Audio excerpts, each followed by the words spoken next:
మనోహరి చెమ్మతో నేను అమర్ ఒకటవ్వాలంటే ఆ బాగి ఇంటికి రావాలి అని చెప్పి అంటూ ఉంటే, నీకేమైనా పిచ్చి పట్టిందా మనోహరి? కట్టుకున్న భార్యని ఎదురుగా పెట్టుకొని ఏ మగాడైనా పరాయి ఆడదాని వైపు చూస్తాడా అని చెప్పి అంటూ ఉంటే, లేదు చెమ్మ, ఇప్పుడు నేను చెప్పేది నిజం. బాగి కూడా తన తప్పు తెలుసుకుంది, నన్ను అమర్ని ఒకటి చేయాలని ప్రయత్నిస్తుంది. అందుకే ఈ అవకాశాన్ని నేను వాడుకోవాలి. ముందు ఏదో ఒకటి చేసి బాగిని ఇంటికి రప్పించాలి అని మనోహరి ఆలోచిస్తూ ఉంటుంది. ఏంటో ఈ మనోహరి ఒక్కోసారి చాలా తెలివిగా ఉంటుంది, ఒక్కోసారి తింగర్దాల్లాగా బిహేవ్ చేస్తుంది. ఇప్పుడు నేను ఎంత చెప్పినా కూడా తను వినే పరిస్థితుల్లో లేదు. తన గొయ్యి తనే తవ్వుకునేలాగా ఉంది. చెప్పినా వినకపోతే నేను మాత్రం ఏం చేస్తాను అని చెప్పి చెమ్మ అనుకుంటూ ఉంటుంది. పిల్లలు పార్కులో బుజ్జమ్మే తమ బుజ్జి తల్లన్న విషయం తెలుసుకొని చాలా హ్యాపీగా ఫీల్ అవుతూ ఉంటారు. మిస్సమ్మ, మేము బుజ్జమ్మని ఇంటికి తీసుకెళ్ళిపోతున్నాం, నువ్వు కూడా రా మిస్సమ్మ, ఇకపై మనమంతా కూడా కలిసే ఉందామని చెప్పి పిల్లలు అంటూ ఉంటారు.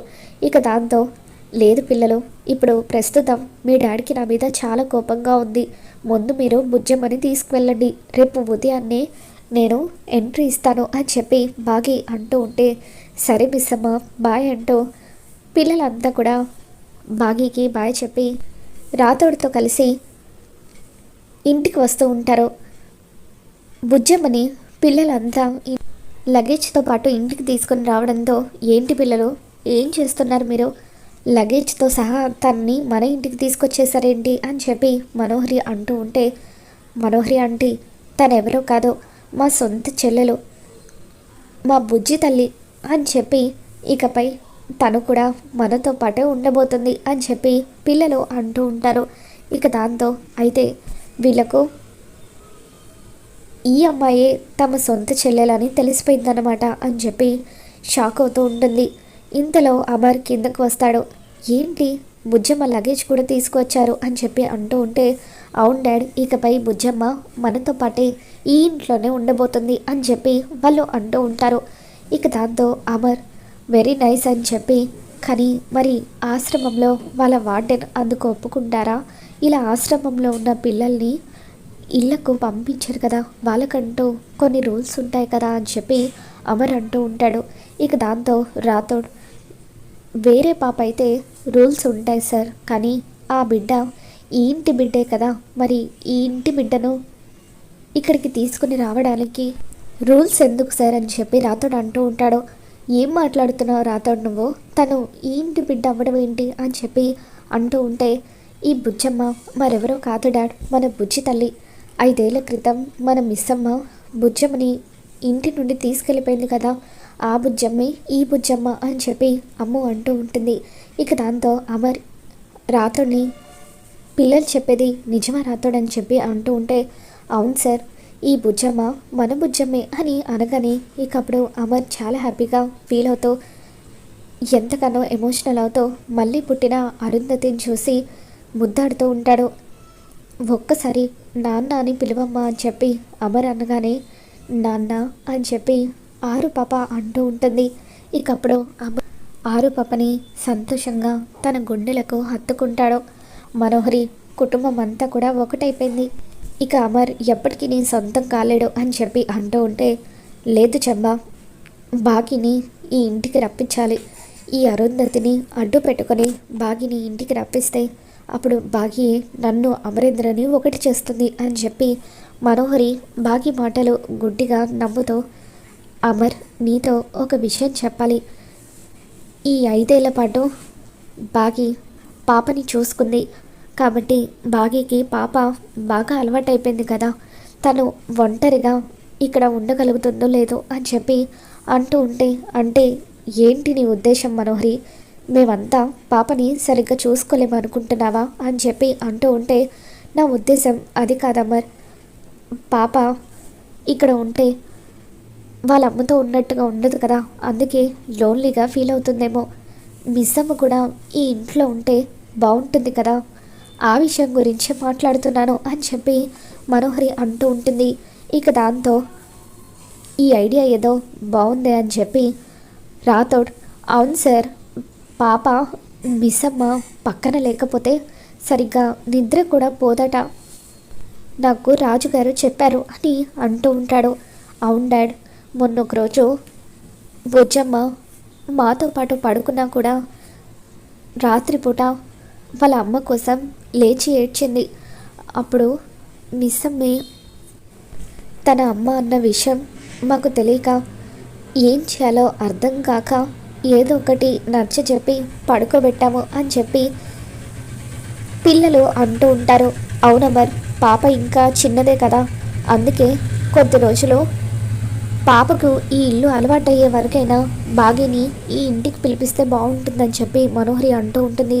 ఇక దాంతో అమర్, సరే మీరంతా చెప్తున్నారు కాబట్టి నాకు ఇష్టం లేకపోయినా ఆవిడ గారిని ఈ ఇంట్లో ఉండడానికి ఒప్పుకుంటున్నాను, వెంటనే ఫోన్ చేసి రమ్మని చెప్పండి అని అమర్ అంటూ ఉంటాడు.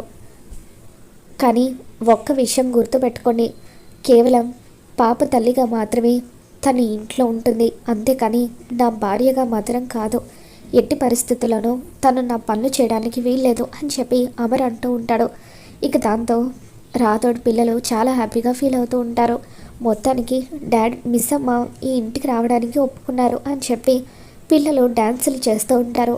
మరోవైపు చెమ్మ మనోహరితో, మనోహరి అసలు నువ్వు ఏం చేస్తున్నావో నీకైనా అర్థం అవుతుందా, నీ చేతులతో నువ్వే ఆ భార్య భర్తలు ఇద్దరిని ఒకటి చేస్తున్నావు అని చెప్పి అంటూ ఉంటే, లేదు చెమ్మ, నేను ఒకటి చేయడం లేదు, ఇంకా దూరం చేస్తున్నాను. అమర్ ఏమన్నాడో విన్నావు కదా, పాప తల్లిగా మాత్రమే ఈ ఇంట్లో ఉండడానికి ఒప్పుకుంటున్నాను, అంతేకాని నా భార్యగా మాత్రం ఎప్పటికీ నేను ఒప్పుకోను అని తన నోటితో తనే చెప్పాడు కదా, అంటే భాగ్య మీద తనకు ఎంత ద్వేషం ఉందో చూసావు కదా అని చెప్పి ఈ విషయాన్ని నేను అడ్డు పెట్టుకొని అమర్కి దగ్గర అవుతాను.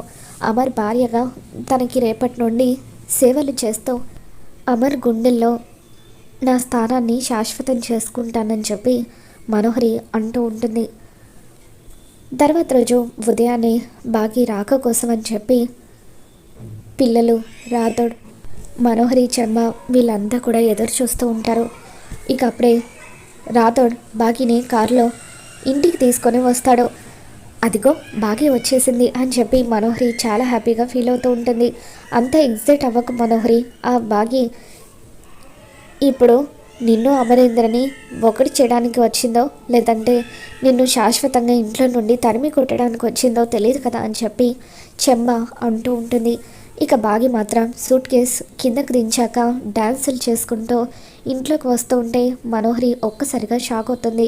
అదేంటి బాగి, నువ్వు ఈ ఇంట్లోకి బాధగా అడుగు పెట్టాలి కానీ అలా డ్యాన్సులు చేస్తూ వస్తున్నావేంటి అని అంటూ ఉంటే, మరేం లేదు మనోహరి, మొత్తానికి నిన్ను ఆయన్ని ఒకటి చేయడానికి దారి దొరికింది కదా, అందుకే నేను హ్యాపీగా ఫీల్ అవుతున్నాను అని చెప్పి బాగి అంటూ ఉంటుంది. ఓ, అందుకోసం హ్యాపీగా ఎంటర్ అవుతున్నావా, నేను ఇంకా ఏదోలే అనుకున్నాను, రా వచ్చే వచ్చే అంటూ మనోహరి బాగిని పిలుస్తూ ఉంటుంది. బాగి వచ్చిన తర్వాత పిల్లలు వెల్కమ్ మిస్ అమ్మ అని చెప్పి అంటూ ఉంటారు. అందరూ కూడా బాగిని హగ్ చేసుకుంటారు. ఈ రోజు నుండి నీ చేతి వంటను రుచి చూడబోతున్నాం, మాకు చాలా సంతోషంగా ఉంది అని చెప్పి పిల్లలు హ్యాపీగా ఫీల్ అవుతూ ఉంటారు. ఇక ఆ తర్వాత బాగి ఇప్పుడే వెళ్ళి మీ అందరికీ ఏమేం కావాలో తీసుకొస్తాను అని చెప్పి లోపలికి వెళ్తుంది. ఇక అలా లోపలికి వెళ్ళిన తర్వాత అందరికీ హార్లిక్స్, బూస్ట్, కాంప్లాన్ ఇవన్నీ కూడా తీసుకొని వస్తూ ఉంటే మనోహరి, బాగి అందరికీ నువ్వివ్వు, అమర్కి స్పెషల్గా నేను కాఫీ చేసి ఇస్తాను, ఎందుకంటే ఈరోజు నుండి అమర్కి సేవలు చేస్తూ దగ్గర అవుదామని అనుకుంటున్నాను అని చెప్పి అంటూ ఉంటే, ఇకప్పుడు అమర్ అక్కడ కూర్చొని ఉండగా బాగి అందరికీ కూడా పాలు తీసుకొచ్చి ఇస్తూ ఉంటుంది. అమర్కి తను కాఫీ ఇస్తూ ఉంటే ఇకప్పుడు అమర్ ఆవిడ గారి చేత్తో చేసిందేది నేను తాగనని చెప్పాను కదా రాతోడని చెప్పి అంటూ ఉంటాడు. ఇక దాంతో మనోహరి, అమర్ నీ కోసం పనులన్నీ చేసి పెట్టడానికి నేనున్నాను కదా, ఇదిగో అమర్ ఈ కాఫీ తాగు అని చెప్పి మనోహరి అమర్కి ఆ కాఫీ ఇస్తూ ఉంటుంది. ఇక దాంతో థ్యాంక్స్ మనోహరి, నా గురించి ఆలోచించడానికి నువ్వు ఉన్నావని చెప్పి అమర్ మనోహరి చేసిన కాఫీని తాగుతూ ఉంటాడు. ఇక ఆ కాఫీ బాగా చేదుగా ఉండడంతో దాన్ని తాగలేక అలా పక్కన పెట్టేస్తాడు. దాంతో రాథోడ్, సార్, మనోహరి మేడం గారికి అసలు వంట రాదని తెలిసి కూడా మీరు ఆవిడ చేసిన కాఫీని తాగే ధైర్యం ఎలా చేశారు సార్? అదే భాగ్య మేడం చేసిన కాఫీ అయితే అదిరిపోతుంది. ఒక్కసారి తాగి చూడండి సార్, మరేం పర్వాలేదులేండి, మేడం ఏమీ అనుకోరులేండి అని చెప్పి రాథోడ్ పిల్లలు ఇక్కడే ఉంటే సార్ మొహమాట పడుతున్నారు, మనం అంతా వెళ్దాం పదండి అని చెప్పి అంటూ ఉంటే అందరూ కూడా అక్కడ నుండి లేచి వెళ్ళిపోతారు. ఆ తర్వాత భాగి కూడా అక్కడ నుండి లేచి వెళ్ళిపోతుంది. కిచెన్లో నుండి చాటుగా అమర్ ఏం చేస్తాడా అని చెప్పి గమనిస్తూ ఉంటే అమర్ భాగి చేసిన కాఫీని టేస్ట్ చేసి దాన్ని ఆస్వాదిస్తూ కాఫీ అంతా కూడా తాగేసి అక్కడ పెట్టేసి సైలెంట్గా వెళ్ళిపోతాడు. ఇక అలా భాగి అమర్కి దగ్గర అవుతూ ఉంటే మనోహరి, భాగి ఏం చేస్తున్నావు నువ్వు? అమర్ పనులు నేను చేస్తానని చెప్పాను కదా, మరి నువ్వెందుకు చేస్తున్నావని చెప్పి అంటూ ఉంటే, తింగర్తానా, నీకు ఇంకా అర్థం కాలేదా? భార్యని నేనుండగా నీతో ఆయన పనులు ఎలా చేయిస్తాననుకున్నావే? నువ్వు చాలా పెద్ద ప్లాన్ చేసి నన్ను పాపని ఈ ఇంటి నుండి వెళ్ళిపోయేలాగా చేశావు. నేను నిన్ను అడ్డు పెట్టుకొని మళ్ళీ ఈ ఇంట్లోకి ఎంటర్ అయ్యాను. ఇప్పటి నుండి నీకు అసలు చుక్కలు చూపించబోతున్నాను అని చెప్పి ప్రతి క్షణం కూడా ఈ ఇంట్లో నేను ఎందుకుంటున్నానా అని నువ్వు అనుకునేలాగా చేస్తాను.